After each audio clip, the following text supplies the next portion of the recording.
오늘은 마태복음 23장 8절부터 12절까지의 말씀을 함께 나눠보겠습니다. 마태복음 23장 8절부터 12절까지의 말씀을 제가 봉독해 드리겠습니다. 그러나 너희는 랍비라 칭함을 받지 말라. 너희 선생은 하나요, 너희는 다 형제니라. 땅에 있는 자를 아버지라 하지 말라. 너희의 아버지는 한 분이시니 곧 하늘에 계신 이시니라. 또한 지도자라 칭함을 받지 말라. 너희의 지도자는 한 분이시니 곧 그리스도시니라. 너희 중에 큰 자는 너희를 섬기는 자가 되어야 하리라. 누구든지 자기를 높이는 자는 낮아지고 누구든지 자기를 낮추는 자는 높아지리라. 아멘. 예수님께서는 제자들에게 바리새인들이 말하는 바는 행하고 지키되 그들이 하는 행위는 본받지 말라는 말씀을 통해 바리새인과 서기관들이 가지고 있던 근본적인 잘못 두 가지를 지적하셨습니다.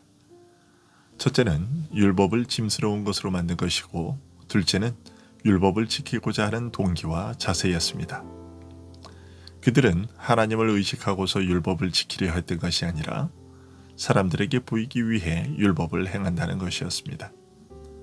오늘 말씀은 이런 바리새인들의 근본적인 잘못을 지적하신 것에 이어 그들이 오해하고 있던 바를 더욱 깊이 드러내신 말씀입니다.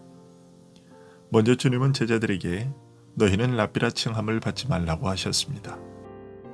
이 말씀은 사람의 인정과 칭찬을 바라는 바리새인들의 욕망을 지적하며 경계하신 말씀입니다. 주님을 따르는 자들은 이런 바리새인들의 태도를 따라서는 안 된다고 하셨습니다. 우리말 성경은 랍비라는 단어를 선생이라는 말로 번역하고 있는데, 이 단어의 본래 뜻은 크다, 위대하다 라는 말에서 온 것입니다. 이 뜻을 살린다면 랍비는 마땅히 존경할 대상으로서 모든 면에서 배우고 따라야 할 모범이요, 내게 바른 길을 보이고 가르치는 스승이라는 의미가 더 적합해 보입니다. 즉, 주님은 제자들에게 너희는 다른 사람들로부터 크고 위대한 자로 존경받으려 하지 말 것이며 다른 사람이 너희를 그런 자로 부르게 하지도 말라고 하신 것입니다. 그리고 그 이유에 대해서는 너희 선생은 하나요, 너희는 다 형제니라고 알려주셨습니다. 너희는 모두 한 아버지에게서 태어난 형제들이요, 다 동등하기에 나는 다른 사람들보다 더 뛰어나다, 다른 사람들로부터 크고 위대한 자로 불릴 만하다 라고 할 사람이 없다고 지적하신 것입니다. 그렇게 불릴 수 있는 단 한 분은 그리스도밖에는 없다고 하신 것입니다. 하나님께서는 각 사람에게 은사를 주어 서로를 섬기게 하셨기 때문에 모두 자기에게 주어진 은사를 따라 서로 섬겨야 할 자일 뿐, 어느 한 사람이 모든 사람들 위에 뛰어나서 자신은 마치 별다른 존재인 것처럼 군림할 수 없는 것입니다. 그리고 이어서 주님은 땅에 있는 자를 아버지라 하지 말라. 너희의 아버지는 한 분이시니 곧 하늘에 계신 이신이라고 하셨습니다. 아버지는 자식에게 있어서 존재의 근원이지요. 그래서 아비가 자식을 낳는다고 말하는 것입니다. 그리고 형제라고 하는 것은 한 아버지, 곧 동일한 존재 근원에서 나온 자라는 뜻입니다. 여기저기 서로 다른 근원에서 나온 이질적인 자들이 아니라 모두 다 같이 단 한 분에게서 태어난 동일한 본질과 동일한 신분을 가진 자들이라는 뜻입니다. 그런데 예수님은 먼저 너희는 땅에 있는 자를 아버지라 하지 말라고 하셨습니다. 이 말은 육신의 아버지를 가벼이 여기라는 뜻이 아니죠. 다만 여기에서 육신의 아버지를 아버지라 하지 말고 오직 하나님을 가리켜 아버지라고 하라고 하신 데에는 그만한 이유가 있습니다. 우리가 육신의 부모를 통해 태어나는 것이 사실이기는 하지만 더 근본적으로는 하나님께서 부모를 통하여 태어나게 하셨기 때문입니다. 따라서 사람들의 진정한 존재 근원은 바로 하나님이신 것이죠. 예수님은 바로 이 사실을 두고서 그렇게 말씀하신 것입니다. 그러나 더 중요하게는 바로 앞에서 그리스도를 따르는 자들을 가리켜 형제라고 말씀하신 것과 관련이 있습니다. 여기에서 말하는 형제는 믿음으로 그리스도 안에서 맺어진 영적 형제의 관계를 말하는 것이죠. 즉, 너희는 모두가 한 분 하나님으로부터 태어난 그의 자녀들이요 동등한 형제들이니 너희 가운데 별다른 존재로 자기를 높일 수 있는 자는 없다고 지적하신 것입니다. 그래서 10절의 말씀을 하신 것입니다. 또한 지도자라 칭함을 받지 말라. 너희의 지도자는 한 분이시니 곧 그리스도시니라. 내가 걸어야 할 길을 보이며 나를 가르쳐 인도할 지도자 역시 그리스도 한 분뿐이라는 것입니다. 하나님께서 너희 가운데 큰 자로 세우시는 자가 있다 해도 여전히 그는 너희와 동등한 형제일 뿐이지 무사람 위에 자기를 높여 섬김을 받도록 세워진 자가 아니라는 것입니다. 그런데 바리새인과 서기관들과 그들과 함께하던 부류의 사람들은 이런 사실을 알지 못했습니다.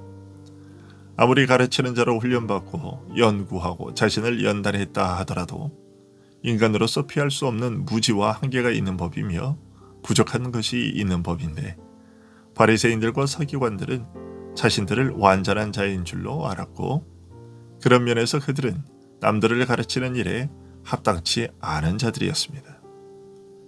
진정 백성을 가르쳐 진리와 생명에 이르게 하실 참으로 크고 위대한 선생은 그리스도뿐이라고 주님은 말씀하셨습니다.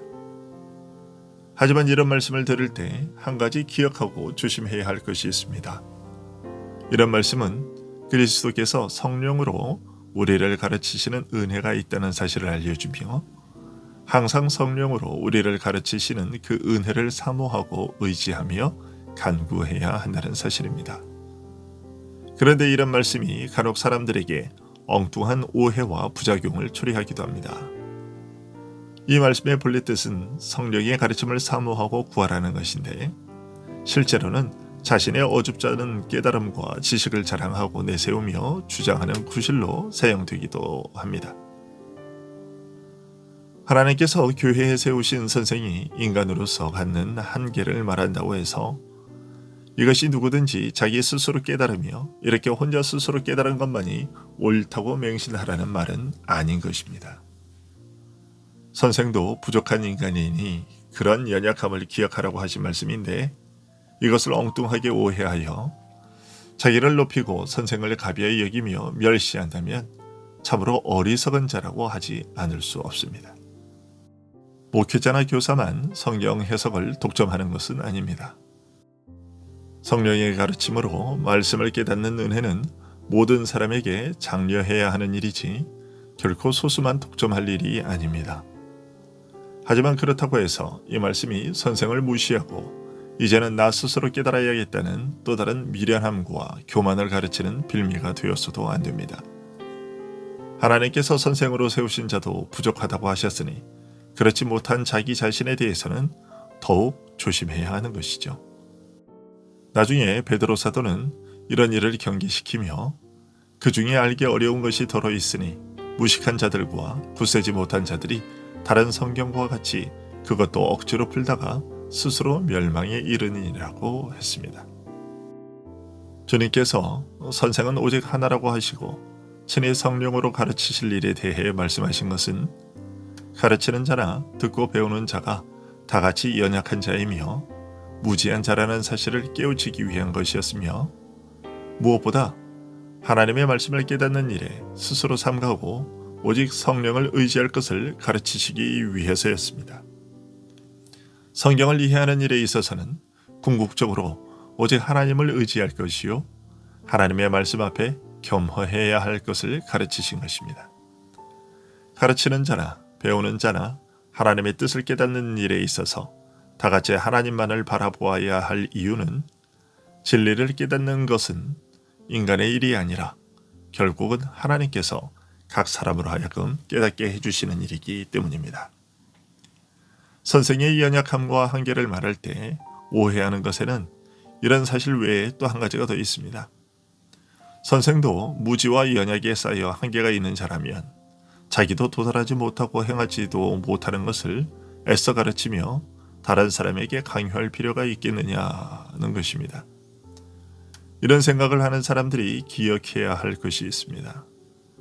교회의 선생이 가르치려는 것은 그 선생의 생각이나 사상이 아니라 바로 단 한 분 선생이신 그리스도를 가르치려는 것이라는 사실입니다. 우리에게는 반드시 배우고 따라야 할 선생이 따로 계십니다. 교회의 선생은 바로 유일한 선생이신 그리스도를, 크고 위대한 단 한 분 선생 그리스도를 가르치며 그분의 말씀을 전하는 것뿐입니다. 그분이 우리에게 보이신 모범을 따르며 그분이 우리를 가르쳐 인도하시는 목표를 바라보고 나아갈 뿐입니다. 가르치는 자들도 언제나 자신이 부족하고 허물 많은 죄인이라는 사실을 뼈저리게 느끼면서도 자신에게 그 가르치는 직무가 맡겨졌기에 속으로 회개의 눈물을 삼키며 오직 성령의 도심을 구하며 주를 바라고 의지하며 가르치는 것입니다.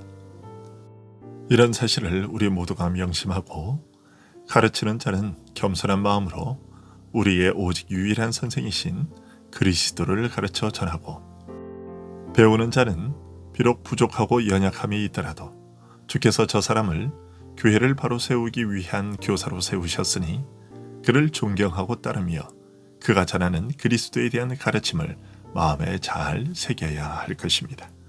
기도하겠습니다.